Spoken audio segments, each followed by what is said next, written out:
Hey, Jason Rice here with Lotpop. Um, DWS, Dealer Workshop. So, day 2 of December, 21 days of do's and don'ts for your dealership. So, day 2, I titled it, this is kind of a 2-for-1. And I'm just going right into it because, again, not a lot of people end up joining or watching this live. They mostly are watching recorded, other than Adam joining the show or live feed here. But what's going on, Adam? I believe, here, I'm going to lead to my title. I'm not the little chicken crying the sky is falling, but new cars is softening. I did this yesterday. I've been talking about new cars, and Brian Benstock on LinkedIn was predicting a hard, challenging year into next year, and I'm assuming he's talking about new for dealerships. And the stats are there. If new cars are lighter, right, where are the dealers going to go for drive revenue and unit sales? Okay, now obviously service is there, but what happened in the recession, and I was with Viato during that time, and actually Viato grew during that time, during the recession, because every dealership, as new car sales cut 30, 50%, every dealer ran to used cars. And that was their way to drive revenue, drive sales, continue sales, was used cars. So if new cars start softening up next year, which everything is leading that way, November is already 2% lighter than last year, November, where do you think dealers are going to go? They're going to run and make sure their used car department is running efficiently, which is a smart move, okay? But guess what happened at the wholesale, at the lane? What's going on, David? How you doing?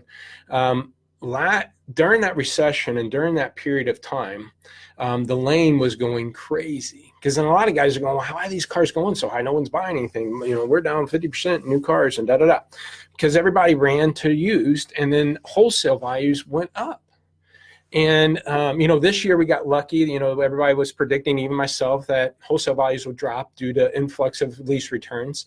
And I think some of the things that prevented that from happening was obviously the hurricanes and natural disasters that kept the momentum there. Plus people, again, just coming back from maybe a bad recovery through the recession and stuff, weren't ready to step up to new as the prices are going up. But anyways, everybody ran to use, so wholesale values go up. Wholesale values go up, guess what happens to margin compression? It happens even more. So dealers then are going to get squeezed even more to be able to buy cars. I remember during that time, dealers are like, I can't buy cars at the lane. They just went for 15 grand, and the average asking price is 15 grand. How can I buy cars and still make money, Jason? And they're scrambling to try to figure this stuff out. So, helping those dealers through that, not saying we're going into a recession type, but, the Dow was just down. Last headline I seen was 600, these new car predictions and stuff. You got to be aware of it. Again, I'm always going to beat the market. If I was a dealer, what we do with our company, I'm going to stay ahead of everybody else, and hopefully you are too. But you got to realize what could be happening if gas prices or incentives and things like that. Be aware of them so you can make adjustments. So if that's going to happen, you have to make adjustments to used. And if used is going to shrink profit margins, guess what you got to do? Be more efficient with your inventory. Have an aging policy. So that goes back to my title of this tip. The dealers without an aging policy are the ones costing dealers gross. I did this tip a while back. You can finally find it buried on our YouTube channel. There's 100-something videos there.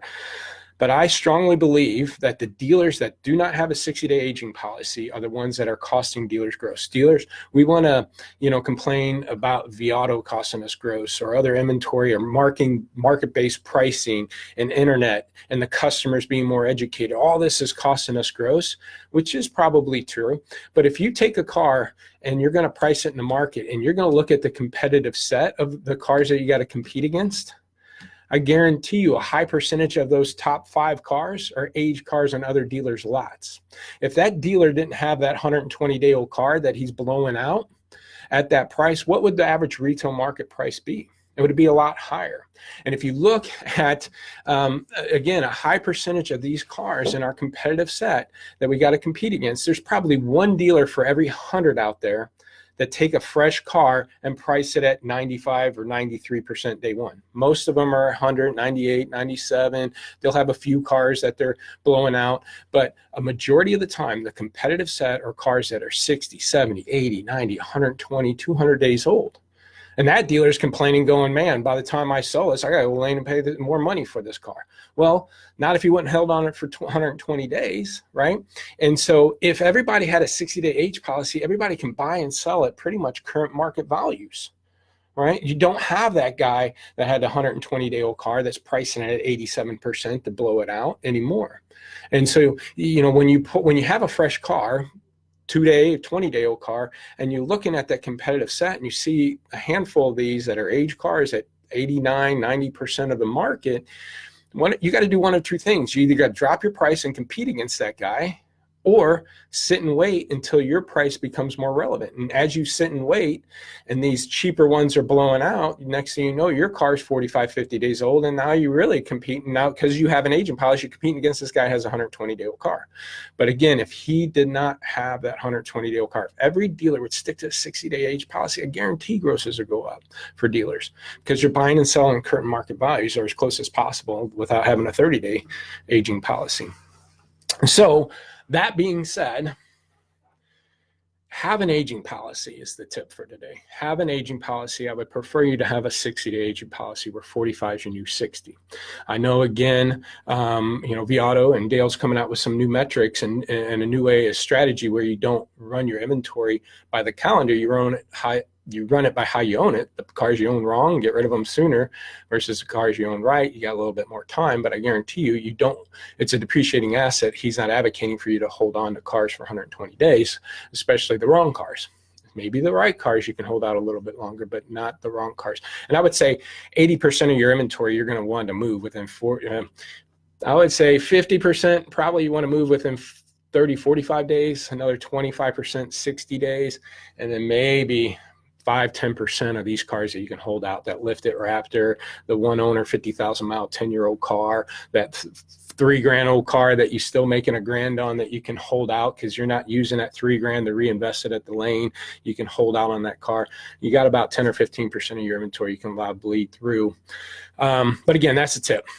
If new gets soft, which has already happened, and the peaks kind of hit, if it stays that way, I'm not predicting that it does, but if it does, everybody's going to run the used. Everybody runs the used. Your margins are going to compress because everybody's buying cars at the lane, driving up wholesale values.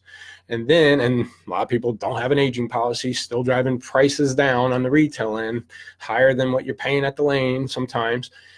So then you got to control margin compression, meaning get off a depreciating asset sooner than later.